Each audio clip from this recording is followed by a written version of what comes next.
اتنا عظیم کلمہ ہے. لوگ آ کر ہم لوگوں سے کہتے ہیں حضرت کوئی وظیفہ دیجیے. ویڈیو اچھا لگے پاگل ہوئے ہو, تو لائک اور چینل کو سبسکرائب, پگلائے ہو, پیارا سا کامنٹ. کیا وظیفہ مانگتے ہو؟ آخر تک جو کلمہ طیبہ جہنمی کو 1 سیکنڈ میں جنتی کر دے. آپ توجہ تو کریں, آپ کون سا وظیفہ مانگتے ہیں ہم لوگوں سے؟ اس کا مطلب بڑی معذرت کے ساتھ گمراہ کے سنیو, تمہیں پیروں کے وظیفہ پر تو اعتماد ہے, اللہ رسول کے دیے وظیفے پر تم اعتماد کب کرو گے؟ اب مجھے بتاؤ تو صحیح.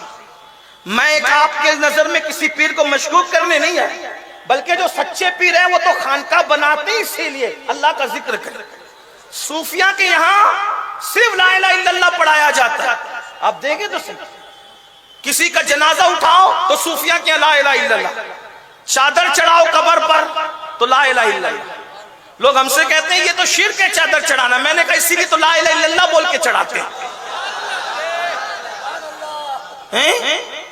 لا الہ الا اللہ بول کے اسی لیے چڑھاتے ہیں کہ تیرے سوا کوئی معبود نہیں, تیرے سوا کوئی معبود نہیں.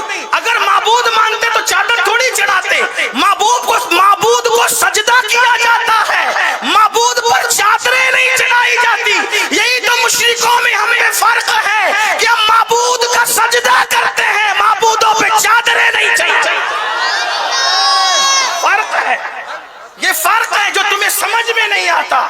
اللہ اکبر, تو چادر چڑھائے تو ذکر اللہ, جلسے کرے تو ذکر اللہ, خانقاہوں میں مرید آئے تو ذکر اللہ. کوئی سچی خانقاہ میں کبھی جا کر تو دیکھو. سچی کی قید لگا رہا ہوں, اہل منبر سے دعا چاہتا ہوں اور معذرت بھی چاہتا ہوں. واللہ ذہن میں کوئی ٹارگٹ نہیں ہے, صرف سچی بات اپنے مسلک کی پیش کرنا چاہتا ہوں.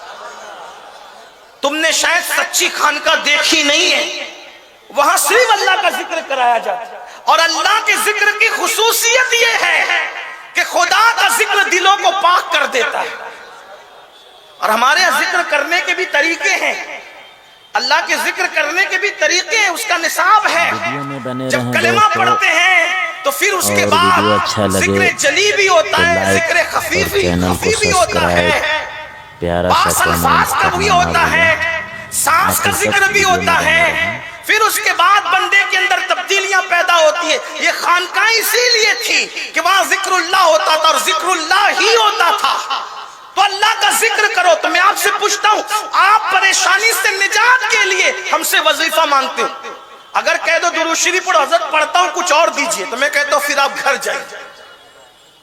اگر درود شریف کے علاوہ کچھ اور چاہیے, کلمہ شریف کے علاوہ کچھ اور چاہیے, تو پھر آپ کو گھر جانا چاہیے. میرے عزیزوں, کہاں ہو؟ نکلو دنیا کی محبت سے, نکلو جرائم سے. یہ کلمہ طیبہ, اب توجہ کرنا, کیا ہے کلمہ طیبہ؟ ایک بندہ ہے, بہت مبالغہ سے بیان کر رہا ہوں, ذرا سن لینا. کلمہ طیبہ, ایک بندہ ہے 1 کروڑ مرتبہ اس نے زنا کیا. ایک بندہ ہے 1 کروڑ مرتبہ اس نے بت کی عبادت کی. ایک بندہ ہے کروڑوں مرتبہ اس نے اللہ کے ساتھ شرک کیا. ایک بندہ ہے اس نے کروڑوں مرتبہ حرام کھایا. ایک بندہ ہے کروڑوں مرتبہ شراب پیا. ایک بندہ ہے کافر ہے, مشرک ہے, ملحد ہے, ساری گندگی اس میں ہے. وہ آتا ہے اور آنے کے بعد کہتا ہے میں مسلمان ہونا چاہتا ہوں. پھر وہ پڑھتا ہے لا الہ الا اللہ محمد الرسول اللہ. اب حدیث پاک ہے, یہ ایمان لانے کے بعد جو اس نے کلمہ پڑھا نا, ایمان لاتے وقت اس سے پہلے جو کچھ کیا سب ختم ہو گیا.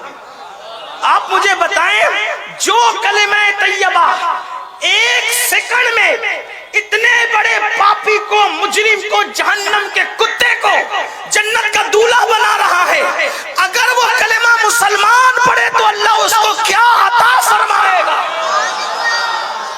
پڑھتے کب ہو, اللہ کا ذکر کرتے کب ہو.